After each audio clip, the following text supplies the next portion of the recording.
जितना बदल सकता था खुद को बदल लिया। अब जिसको शिकायत है वो अपना रास्ता बदल ले। अब सोच रहे होंगे कि आज शायरी क्यों हो रही है। दरअसल बात ऐसी है कि जेएसएससी ने अब अपना वेबसाइट जो है वो बदलने का निर्णय लिया है। आपको मालूम है कि जेएसएससी की पुरानी जो ऑफिशियल वेबसाइट थी वो है jssc.nic.in। ये 27 फरवरी तक लागू रहेगी। अब 28 फरवरी से नया वेबसाइट लॉन्च हो रहा है और jssc.jharkhand.gov.in ये इनकी नई वेबसाइट होगी। अब सारी सूचनाएं अब इस वेबसाइट में आपको मिलेंगी। आज की वीडियो में कई सारी इंपॉर्टेंट मुद्दों पे बात करेंगे। एक मुद्दा आपको मालूम है कि डीजीपी अनुराग गुप्ता जी ने जेएसएससी सीजीएल पर एक इम्पॉर्टेंट टिप्पणी करी है। उन्होंने बताया कि जेएसएससी सीजीएल में जो भी अभी तक प्रूफ दिए गए हैं उससे ये प्रूफ नहीं हो पा रहा है कि इसमें कोई गड़बड़ी हुई है। ठीक है, तो चलिए हम लोग यहाँ पे देख लेते हैं उनकी क्या स्टेटमेंट है।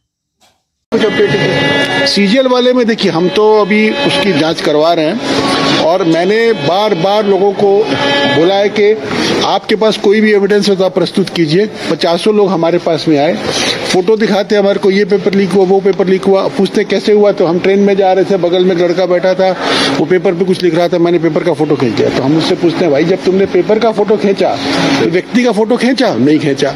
तो हमें कोई भी व्यक्ति के बारे में कोई भी जानकारी नहीं दे पा रहा है। तो हमें लगता है कि कुछ प्रयोजित शक्तियां इस पूरे प्रकरण में पेपर को लीक आउट बताने का प्रयास कर रही हैं या पूरे व्यवस्था को बदनाम करने का प्रयास कर रही हैं। लेकिन फिर भी हम एक ओपन माइंड के साथ खड़े हैं। अगर किसी व्यक्ति के पास कोई भी ऐसा एविडेंस हो जो प्रूव कर सके कि पेपर लीक हुआ है, हम लोग उसको देखना चाहेंगे। अभी तक हमें ऐसा कोई भी तथ्य नहीं मिला जो कि ये प्रूव कर सके इसमें चोरी हुई है। फोरेंसिक रिपोर्ट आ गई, लेकिन फोरेंसिक रिपोर्ट से प्रूफ नहीं होगा। इसलिए प्रूफ नहीं होगा कि आप अगर अपने मोबाइल का अगर आप अपना टाइम बैक करके, उसमें मेन आरोप क्या है? मेन आरोप ये है कि मान लीजिए पेपर 9 बजे शुरू हुआ तो 8:15 बजे पेपर हमारे पास आ गया, ये उसका कहना है। तो अगर आप अपने मोबाइल का टाइम को बैक डेट कर देते हैं और फिर किसी पेपर की फोटो खींच के फिर आगे ले आते हैं, तो उसको चेक करने का कोई मोबाइल का तरीका मेरी जानकारी में नहीं है। फोरेंसिक भी उसको जांच नहीं कर सकती है, इसलिए इसको प्रूफ और डिस्प्रूव करना असंभव है।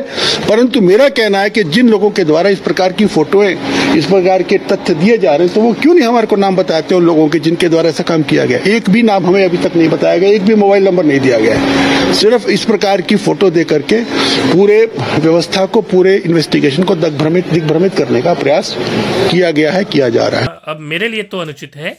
आपकी इसमें क्या राय है कमेंट करके बता सकते हैं। मिलते हैं नेक्स्ट वीडियो में। जोहार झारखंड।